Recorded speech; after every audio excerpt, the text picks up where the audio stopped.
Na Boa Vista, é touro Escorpião Rei, é touro Escorpião Rei. A máquina da Boa Vista, quem vai sair? Marco Aparecido Teodoro Moreira de Inocência que vem agora. É touro Escorpião Rei. Capricha agora Marco Moreira. Capricha agora Marco Moreira. É touro preto, pequeno e veaco. É touro da Boa Vista, touro Escorpião Rei.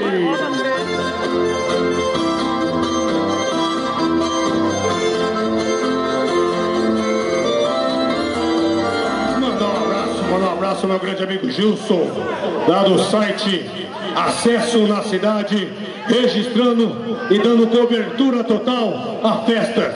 Amanhã, quem quiser ver as fotos e toda a cobertura da festa vai estar no site Acesso da Cidade. Nosso amigo Gilson Marolo registrando tudo para ficar bem registrado o segundo rodeio de portões abertos da Arapuá. Obrigado, Gilson. Rodeio em Touros, vai bola, Marco Moreira.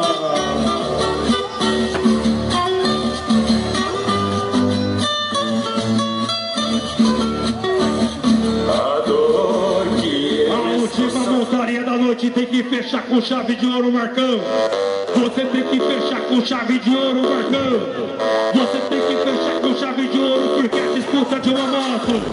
É touro Escorpião Rei que vem pra ele agora. É a última da noite, Lei.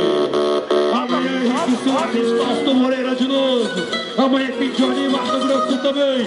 Abre a porteira na última da noite, é Escorpião Rei. É Escorpião Rei. Vai rodar o boi, vai lá, Marcão. Vai fechar com chave de ouro.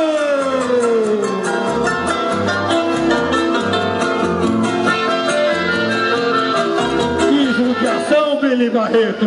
A última da noite não teve nota. Marco Aparecido Teodoro.